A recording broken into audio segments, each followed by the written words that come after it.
Ici, il y a 5 leviers de chaîne de valeur d'une entreprise pour y arriver. On a ce que j'appelle le premier levier qui est important à activer, c'est le plus important d'ailleurs. Et Boris, justement, pour répondre à tes questions, ce levier-là va t'aider, le plus important de tous. C'est ton identité. C'est ce que tu te dis au quotidien. Parce que là, depuis la masterclass, à chaque fois, alors je sais pas, entre guillemets, c'est pour t'aider que je te dis ça. Tout ce que je te dis, c'est vraiment pour ton bien. Tout ce que je vous dis, c'est pour votre bien. Et je suis un peu cash, mais c'est pour vous aider. Là, tu vois, toutes les phrases qui, notamment le client veut tout du gratuit, etc. Il y a ceci, il y a ça.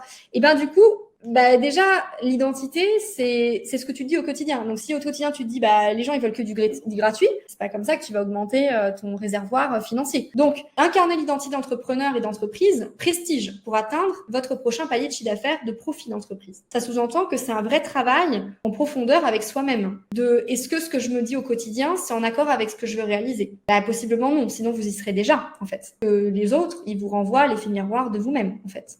Donc, il y a cette notion d'identité. Deuxième levier à activer, c'est le positionnement d'excellence. C'est-à-dire qu'une fois que vous avez l'identité, il y a comment vous positionnez concrètement en matière, c'est-à-dire votre positionnement, ce que vous proposez, de quelle manière vous le proposez. Parce que si vous ne positionnez pas à la hauteur de votre identité et de votre énergie, il y a un décalage. Et donc, forcément, l'univers, il vous renvoie ce décalage-là. Donc, il y a un trou.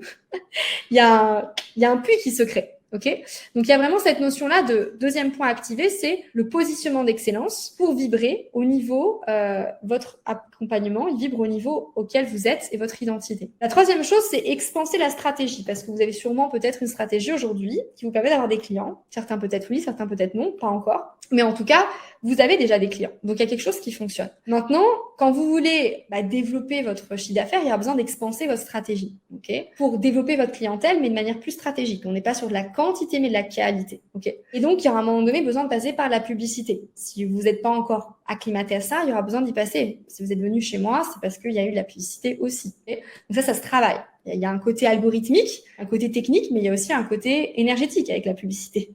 Comme tout d'ailleurs. Le quatrième point, c'est étendre la livraison de votre accompagnement. Parce qu'à un moment donné, il va se poser la question suivante. Comme moi, il s'est posé quand j'avais plus de 20 clients. C'est comment je fais?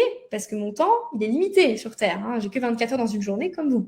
Comment je fais pour gérer 70 clients? Là, il a fallu que j'optimise ma livraison pour que j'optimise ma qualité tout en optimisant la chiffre d'affaires. Okay, donc, il y a cette notion de comment je fais pour optimiser ma livraison de coaching ou d'accompagnement ou d'énergétique sans que j'ai besoin de travailler plus tout en délivrant plus de valeur à mes clients, mais en travaillant moins. Ça, c'est ça peut être pour certains un vrai casse-tête, mais en fait, pour moi, ça a été un vrai challenge et à la fois un jeu. J'ai trouvé ça super amusant. Il y a une autre manière de concevoir la vie. Comme je vous l'ai dit, c'est être ouvert d'esprit. Cinquième levier, c'est instaurer la culture. Parce qu'au bout d'un moment, vous avez beau tout optimiser vous-même, il y a besoin de passer par des soutiens humains. D'accord, même si vous avez tous les outils de la Terre, IA, etc., qui peuvent remplacer, moi j'y crois pas à remplacer une assistante parce qu'il y a tellement de choses à réaliser que l'IA peut remplacer des choses, mais pas tout. Il y aura besoin d'humains si vous voulez développer à un certain niveau votre entreprise. Donc, instaurer une culture d'entreprise pour être visionnaire et attirer et déléguer. Il y a vraiment cette notion de comment vous attirer. Alors, ensuite, il y a cette notion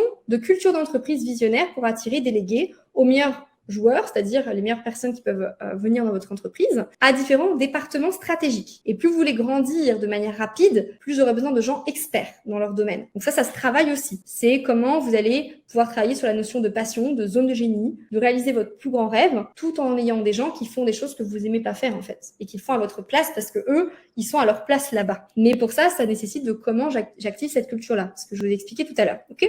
Donc les 5 leviers de la chaîne de valeur d'une entreprise.